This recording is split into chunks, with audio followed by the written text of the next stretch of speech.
Welcome to episode 10 of How to Be Unscammable. This is the last episode in this series, designed to help older adults stay one step ahead of cyber criminals. And in this episode, we look at how to keep your apps and online accounts unscammable. Hi everyone, it's Linda Faucus from Glue Society. We're the Canadian nonprofit that helps older adults figure out how to use technology. And you made it to episode 10. Well done. It's time to turn our attention to the apps and online accounts and make sure you know the latest steps to keep these safe from being a weak spot in your digital security chain. So let's get started.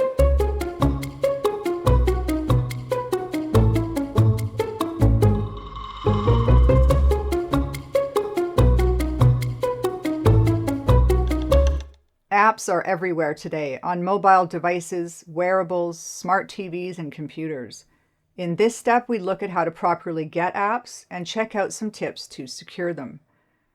We've learned that outdated operating systems, email links and attachments, and links on scam websites are some of the ways cybercriminals can get into our digital lives, but apps are another way. To reduce the risk of installing potentially harmful apps, make it a habit to only download apps from official app stores. For most of us, that's going to be Apple's App Store or the Google Play Store. There are other app stores, but those are the two biggest by far. Don't download apps from websites, only download through official app stores. Now, before you download any app, take a moment to research the developer.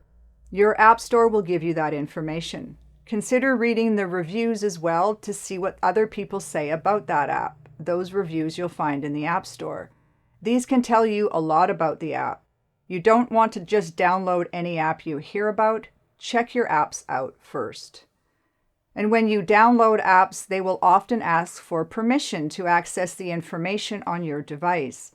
This can include personal information like your contact lists, your location, or even access to your camera or microphone.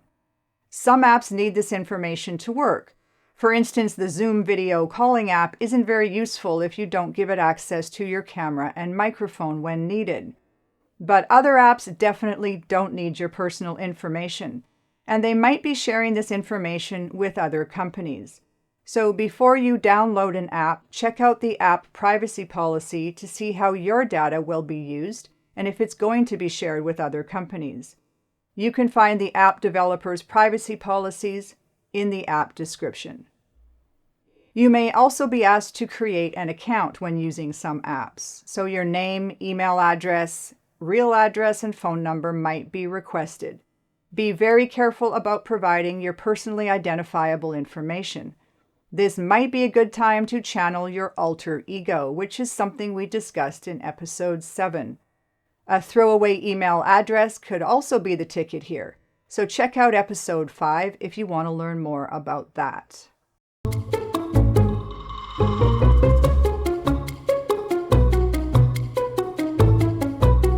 We have a lot of online accounts. Experts are guessing the average person online today might have as many as 300 online accounts by the end of this decade or sooner. Even if that's not you, it's a safe bet you'll be opening more online accounts in the future.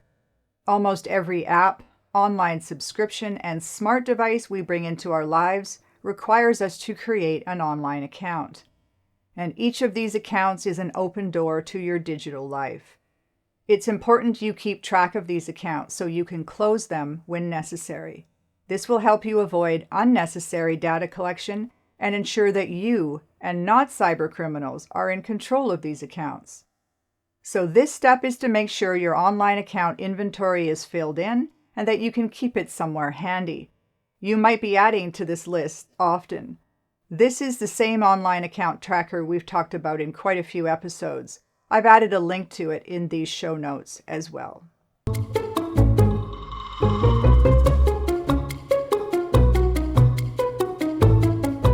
This step is to set aside some time to clean up your digital life, to be aware of the accounts you have and delete the ones you don't want or need anymore.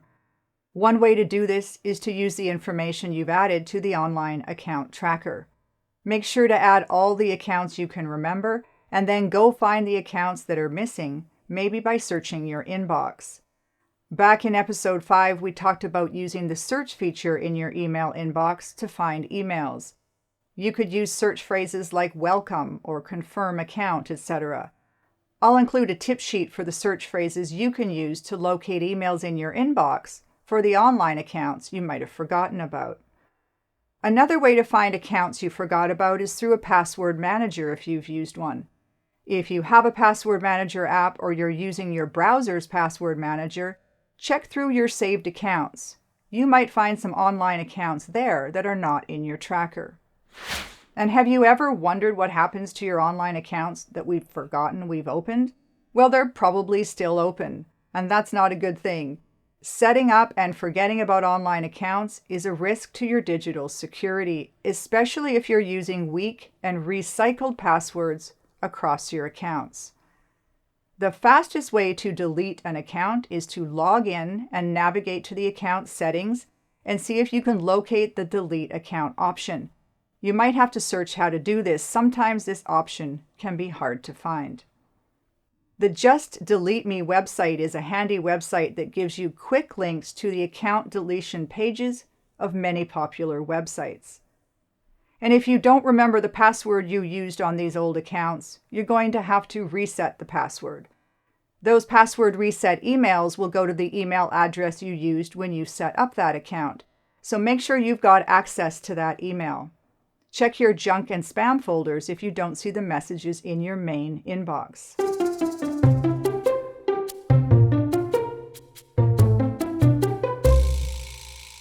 Email newsletters are a great way to stay connected to the companies and organizations you deal with. These newsletters can be a resource to learn something new, keep up with the news, or hear about new products and services. It's kind of like our own curated version of the web landing in our inbox. I love email newsletters, but I only sign up for them with my special newsletter email address. This is an email account that I only use for newsletter signups. And the reason I do this is so that my inbox doesn't get too cluttered, and I can look at that email newsletter inbox and not worry that there's important emails that might get lost in there. This also really helps me keep the clutter out of my main inboxes. If you receive newsletters or marketing emails from companies you no longer want to deal with, don't just delete those emails. Use the unsubscribe link located at the bottom of the email to have your email address properly removed from their mailing list. If you find newsletters cluttering your inbox, now might be a good time to start using email silos. We covered this in episode 5. To control email newsletters and give you the freedom to sign up for more, consider getting a new email address that you dedicate to newsletter signups. And here's a reminder about the difference between email newsletters you don't want and spam. An email newsletter is something you signed up for. That's why it's landing in your inbox. Spam is bulk email messages you never signed up for and you've never requested. It's a good idea to report spam messages. This helps your email service provider flag spam and keep it out of our inboxes. But when you flag a legitimate email newsletter as spam, you can damage that sender's reputation, and it might harm them from doing business. Since you signed up for the newsletter, the best way to remove yourself from the list is to use the unsubscribe option at the bottom of one of their emails. These unsubscribe options are legally required to be there. Contact their customer support department if you can't find one or you're having difficulty being removed from their list.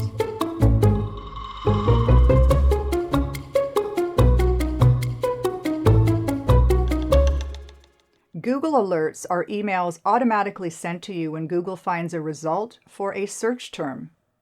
If you want to stay on top of information that pops up about you on the web, setting up a free Google Alert for your name is a great way to do that.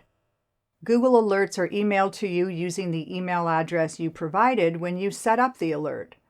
You don't need to have a Gmail account to set up a Google Alert, but it makes the process a little simpler. And while you're at it, you could create Google Alerts for things that interest you. If you're a jazz festival fan or you want to follow celebrities or news stories, or you have hobbies you want to learn more about, you could set up Google Alerts for those search phrases too. You can have 1,000 Google Alerts, literally 1,000. But heads up here, If you're going to set up more than a few Google alerts, I suggest you use a separate email address to hold all of those alert emails. These alerts can quickly fill up an inbox. So it's easier to set up Google Alerts if you have a Gmail address. That means this could be a good time for you to practice setting up a Gmail address if you haven't already. I'll include links in the show notes on how to get a Gmail address and how to set up Google Alerts.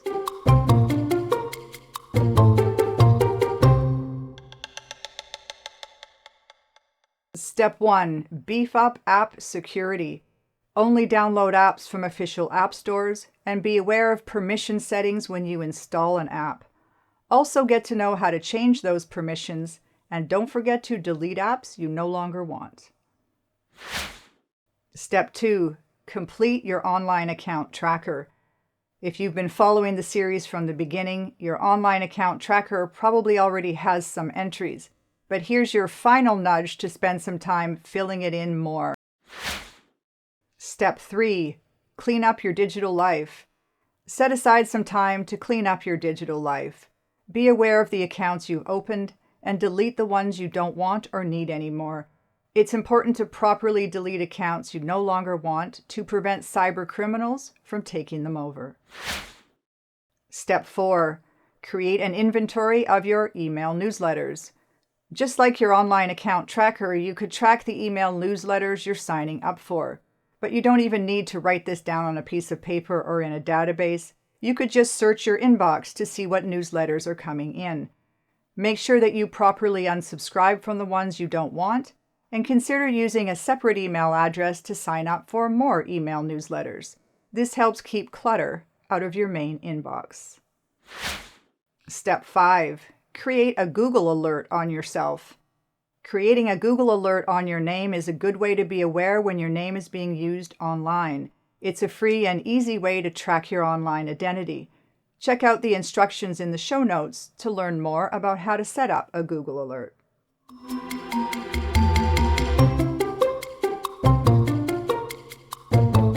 And since we're talking about Google, I want to throw in another privacy tip for you to consider. Google Street View is a feature of Google Maps, the most popular map application in North America. Street View shows detailed images of the places we live.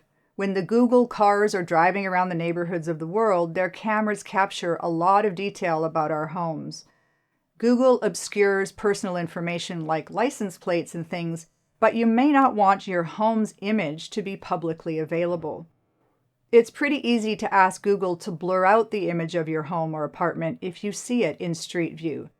Keep in mind that once you request your home's photo be blurred, there's no way for Google to reverse that. So make sure you're 100% sure you want the image blurred before you continue. Head over to Google Street View to check out your home and see if you need your image blurred. And here's a tip coming straight from the RCMP E-Division.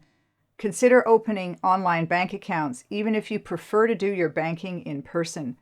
This ensures that you have control over your online bank accounts and no one else can create one in your name. Of course, when you create these accounts, make sure you're using an email address that has not been seen on the dark web. Check out episode 3 for that.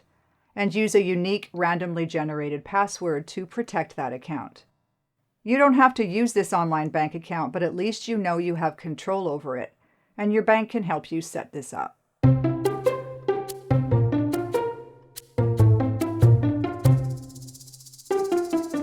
And those are the steps to keep your apps and online accounts unscammable, and that is a wrap for this series.